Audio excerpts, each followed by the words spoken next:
spirit horror world. Dive deep into the darkness and enter the world of fear. My name is Kokon.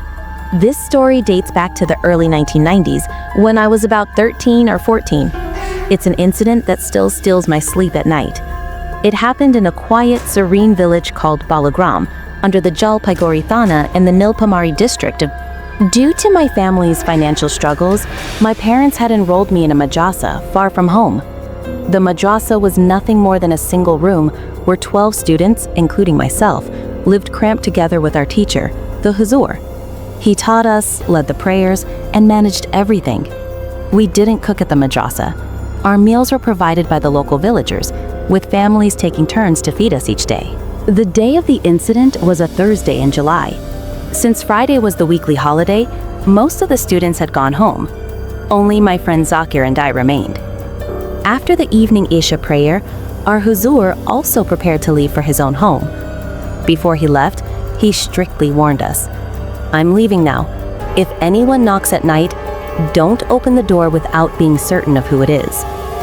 It was common for travelers or the homeless to seek shelter at the madrasa at night, hence his caution.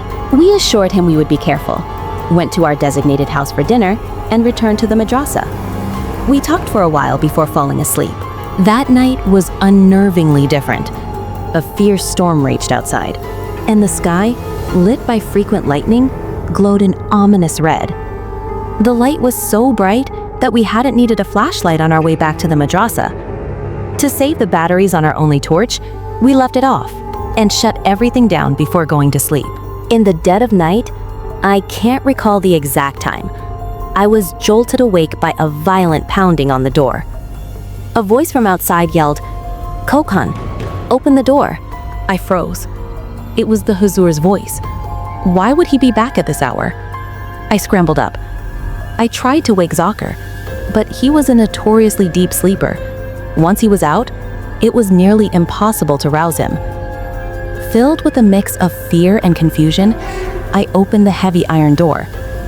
In a flash of lightning, I saw him standing there. It was our Huzur, drenched from the rain. He barked at me, "Get ready, quick. There's a wedding invitation. We're going to a feast. Where's Zakir?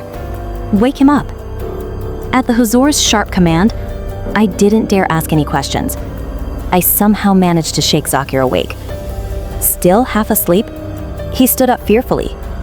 The Huzur yelled again, "What's with all this sleep? We're going to a wedding feast.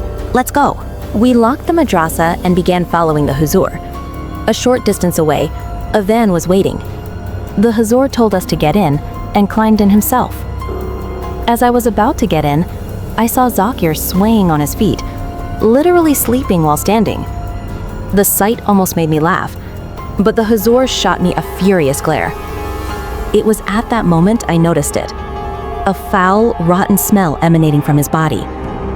When he spoke, the stench from his mouth was even worse. So putrid, it made me want to vomit. This was utterly strange, as our Huzur was a man who always wore attar and perfume. Before I could process my thoughts, the Huzur said, "Leave Zakir at the madrasa. He doesn't need to come. You come with me." I rushed to obey his command. I took Zakir back to our room, laid him down, and locked the door from the outside. My mind was racing. This wasn't a dream. I could feel myself walking. I could hear the Huzur scolding. I had just locked Zakir in myself. This had to be real. As I sat next to the Huzur in the van, the nauseating smell assaulted me again. I was too terrified to ask him anything. We traveled in silence for about 45 minutes before the van stopped beside our area's old cremation ground, a place feared by all, where it was said that countless bodies had been cremated over the years. The Huzur got out and said to me, "You wait here. I'm going to bring a corpse. You'll have to perform the final prayers for it. You'll get 500 taka. For a boy from a poor family like mine, 500 taka was a fortune. I agreed immediately. The Huzur took the van and disappeared into the darkness, leaving me alone. On one side was the cremation ground, on the other a dense forest, and behind me, Vast paddy fields stretched to the horizon. The sky was still overcast and glowing red. After a while, the Huzur returned with the van. This time, there was no driver. A large sack lay on the back, from which blood was dripping. I knew instantly what was inside. The Huzur, sweating profusely, unloaded the sack and placed it in front of me. "Start reciting Surah Yasin," he commanded. My blood ran cold. "Huzur, I can barely read the Qaeda properly. How can I recite Surah Yasin?"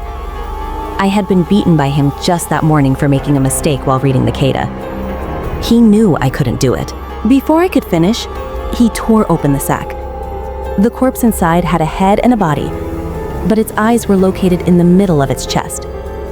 The Huzur let out a ghastly laugh. "Read," I said, "or you'll regret it." With no other choice, I closed my eyes and screamed the only prayer that came to my mind. Bismillahirrahmanirrahim. In the name of God, the most gracious, the most merciful. The moment the words left my lips, something surreal happened. The corpse before me began to shrink. When I looked closely, my heart stopped. It was no longer a grotesque monster. It was the body of my friend, Zakir. The entity that looked like my Huzur burst into a blood-curdling laugh. "This is the wedding feast for tonight. Now recite Surah Yasin. It will make my meal more delicious." As he spoke, his form twisted and contorted. The image of my Huzur melted away, replaced by a giant black dog. It lunged at Zakir's body and began licking it. A moment later, a chorus of barks echoed from the darkness, and a pack of dogs appeared. In my terror, I was thrown back nearly 100 feet. I kept chanting, Bismillahirrahmanirrahim, over and over. The dogs swarmed the body, tearing it apart. Suddenly, one of them broke from the pack, charged at me, and sank its teeth into my leg. I screamed and ran for my life, blindly fleeing into the darkness. I saw an old temple ahead and stumbled inside, but the dogs were right behind me. Desperate, I climbed onto one of the idols. The dogs gathered below, snarling and snapping at me. At some point, I lost my balance, broke the head of the idol, and fell to the floor. After that, I remember nothing. When I regained consciousness, I found my entire body covered in wounds. I couldn't move my limbs. My mother was sitting beside me, weeping. "How did you find me?" I asked her weakly. "What happened to Zakir?"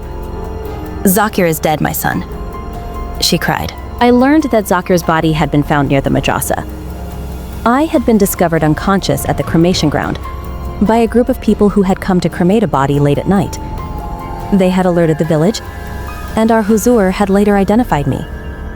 At first, everyone suspected the real Huzur, but soon, they realized it was not the work of a human, but a supernatural attack by a jinn. It was said that the jinn's real target had been our Huzur all along.